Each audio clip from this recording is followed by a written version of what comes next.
And I think there are things that can be considered depending on the quality work of an employee. I think the harder you try to control a situation, the more likely it is going to get away from you, and then you're just going to cut your nose off to spite your face. Honestly, I worked with somebody who was an absolute control freak. As the owner of the business, you absolutely have the right and the ability to control this. But what we're encouraging you to do with today's video of examining.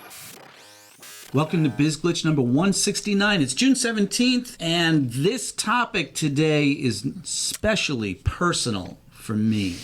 Because in my late years of my career in the mortgage industry, you had to negotiate hard. I like working, and I like earning money on commission from working. And as a mortgage banker, I was paid 100% commission. It was not unusual that I could start working on the internet at 4:30, 5 o'clock in the morning, and then go about the rest of my day, marketing, etc., being in front of people in person, IRL, but then coming home and also continuing that work on the computer. And I developed a methodology for my business where I realized I didn't need to go to the office and I didn't really need to go out and visit people anymore. I could do it on a computer. And isn't that an ideal? Phone. On a phone or on a computer, and isn't that ideal situation? But I had a conflict with the owner of the company where I worked, who was substantially younger than I was, and he was of this ancient methodology that I needed to come into the office every day. And of course, we know after the pandemic, this whole RTO, return to office concept, which appears now to be coming around to bite CEOs on the ass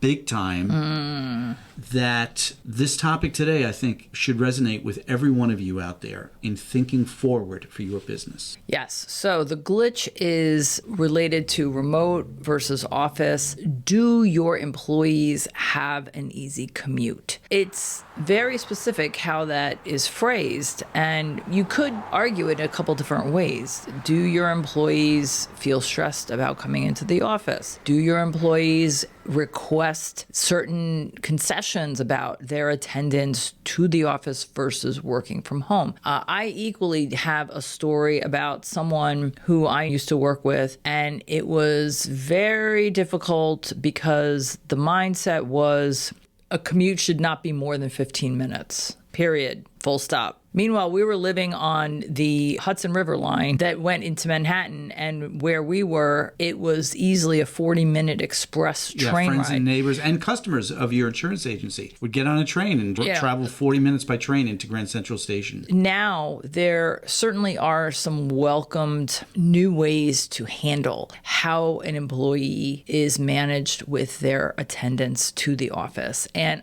of course, there are going to be times where you have to be in the office. I think there could be some allowances if it means morale is considered for someone who has an exceptionally long commute and they have this job with you, with your business, because of whatever reasons they've chosen. And if they are a good employee and they are not wreaking havoc and they're not causing problems and they're not toxic, then it certainly behooves a business owner to consider, how can I repay this employee for their goodwill of driving all this way to come to this business if they can maybe have a workday Friday at home or something? Well, driving or public transportation, especially we're seeing with the affordability crisis on housing, how people are traveling further and further afield to find affordable housing, which thus lengthens their commute to an urban center or a business location where they're going to return to the office to do work. There's a couple of other elements that come up on this, but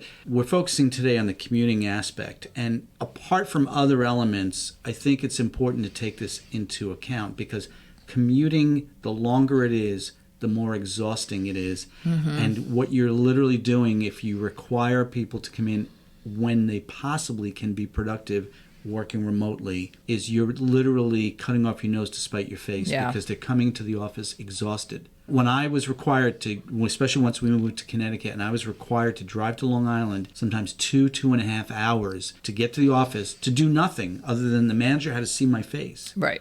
The other element of this is, and we've discussed this in other glitch videos, is productivity. And just this week when we're doing this video, Wells Fargo announced they had fired a whole bunch of employees for wiggling the mouse. These were people in financial services jobs who were working remotely and were being held to account by the time spent in front of their computers. And apparently these people were just showing up at the computer, wiggling the mouse a little bit to pretend that they were working, and they were not. And Wells Fargo did a deep dive, found out. I think that's also the wrong approach. We'll discuss this in other glitch videos, because I think whether you're working remotely or you've got people commuting to come into your office, the one thing you have to hone in on as a business owner is results. Yeah.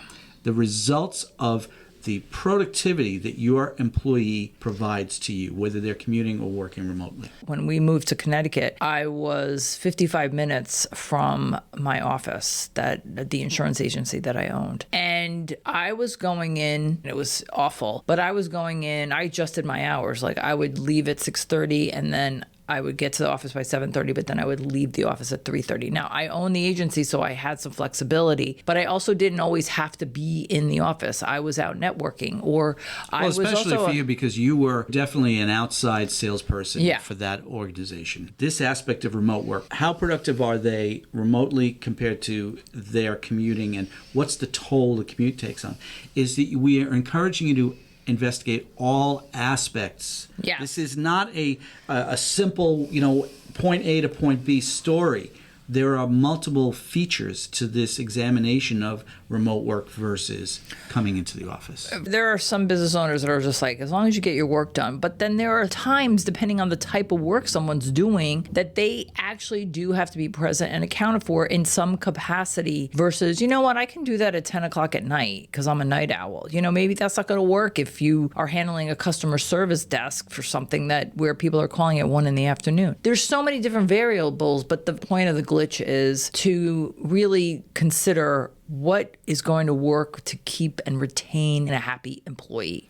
Because, as we've discussed in other glitches, it is entirely more expensive Yes. to replace employees than it is to take care of the employees you've got and to nurture them and help them to grow and be loyal within your organization and productive within your organization. Time is money.